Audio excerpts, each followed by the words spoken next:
గురుగారు అయ్యప్ప స్వామి దీక్ష తీసుకున్నప్పుడు తప్పనిసరిగా 5కి, 6కి ఈ టైంకి లేవాల్సి వస్తుంది కాబట్టి అంటే వేడి నీళ్ళు ఏమైనా ప్రిఫర్ చేయొచ్చా? ఏవండి 5 గంటలకు, 6 గంటలకు లేవడం కాదండి. 4కే లేవాలి. మీరు ఇంకా ఇదిగా భ్రమపడుతున్నారు. 6కి లేవడం కాదు.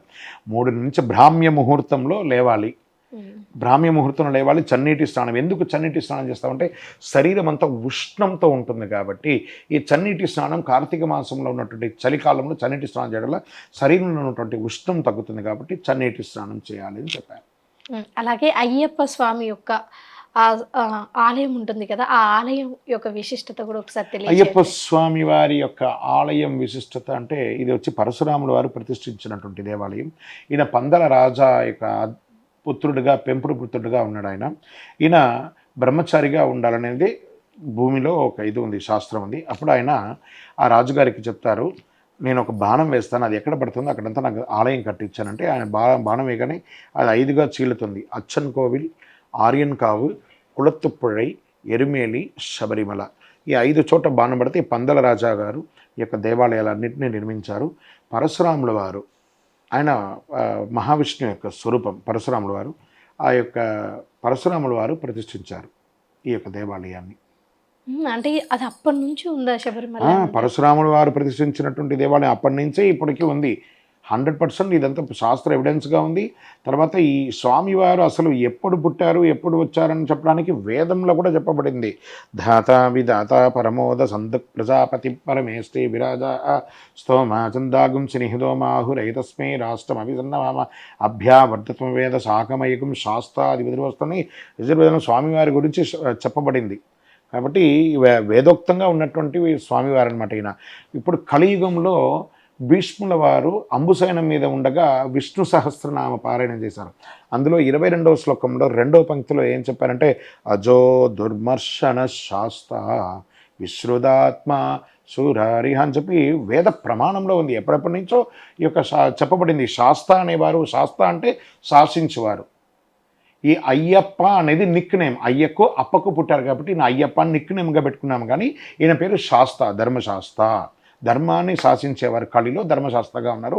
గత అన్ని జన్మల్లోనూ మనం మొదటి ప్రశ్న అనుకున్నాం కదా, అన్ని శాస్త్రవారుగా ప్రయాణం చేశారు. కాబట్టి పురాణంలో చెప్పబడింది, ఇతిహాసంలో చెప్పబడింది, వేదాల్లో చెప్పబడింది, అన్నిటిలోనూ చెప్పబడింది ఈ యొక్క అయ్యప్ప స్వామి వారి గురించి. శరణమయ్యప్ప.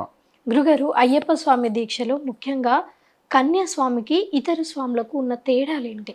కన్యస్వామి అంటే మొట్టమొదటిసారిగా మాల వేసుకున్న వారిని కన్యస్వామిగా అంటారు. కన్యస్వామి అంటే అయ్యప్పకు చాలా ఇష్టమైనటువంటి ప్రీతిపారులు.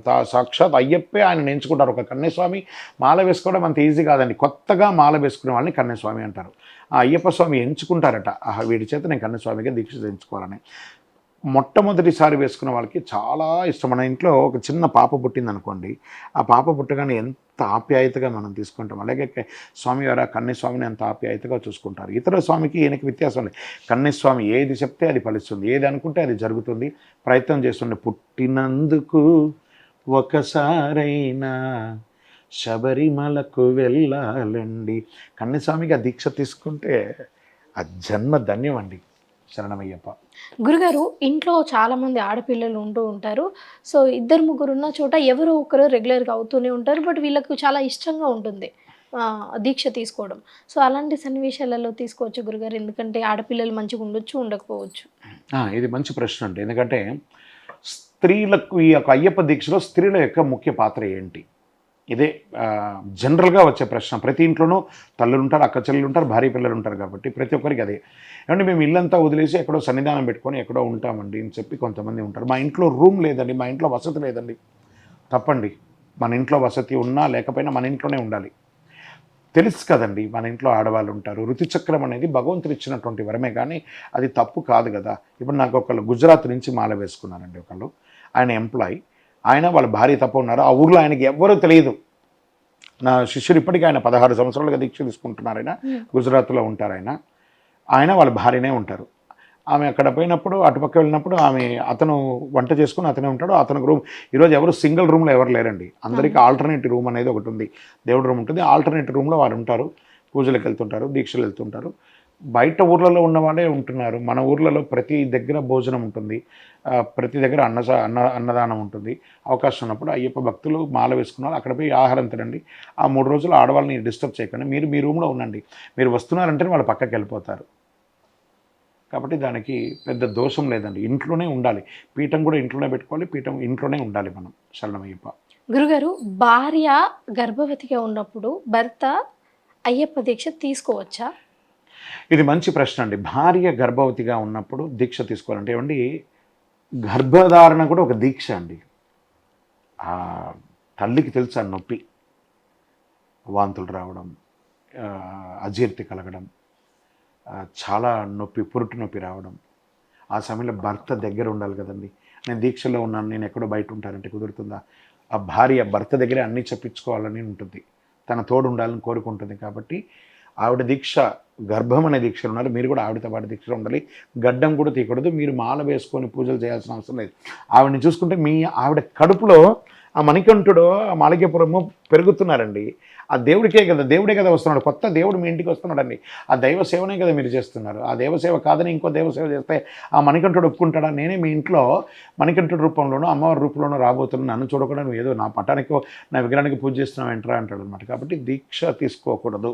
కానీ ఆ గర్భం ఉన్న వాళ్ళ ఇళ్లల్లో అన్నదమ్ములు కానీ తల్లిదండ్రులు కానీ వేరే ఎవరైనా దీక్ష తీసుకోవచ్చా అంటే, గర్భం అయినటువంటి వాళ్ళకి 6 నెలలు నిండడానికి ముందు దీక్ష తీసుకోవచ్చు వేరే వాళ్ళు.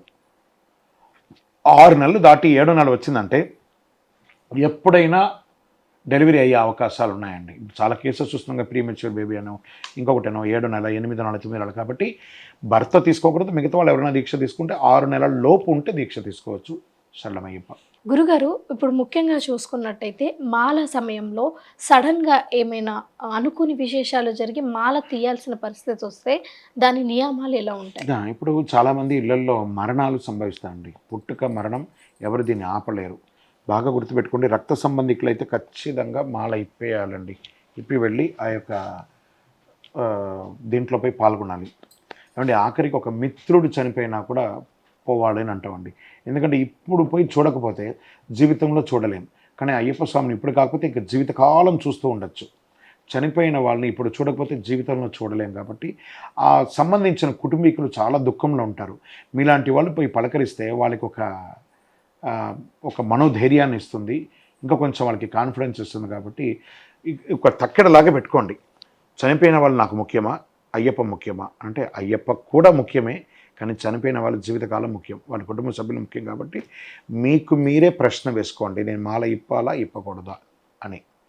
మీరు ఇప్పకూడదు అని అనుకుంటే అది మానవత్వం అని ఒకసారి ఆలోచించుకొని కంటిన్యూ చేయండి. మానవత్వం అనిపిస్తే అయ్యప్ప ఎక్కడ పోడండి, దీక్ష విరమించి ఆ దుఃఖంలో పాల్గొని మళ్ళీ ఆ కార్యక్రమాలంతా అయిన తర్వాత మీకు సూతకం ఉంటే ఎన్ని రోజులు సూతకం ఉంటే అన్ని రోజులు, లేదా సూతకం లేదు 13 రోజులు అయిన తర్వాత 41 రోజులు మళ్ళీ టైం ఉంటే మాల వేసుకోండి, లేదా సివిల్గా వెళ్ళి దర్శనం చేసుకుంటారండి. శరణమయ్యప్ప.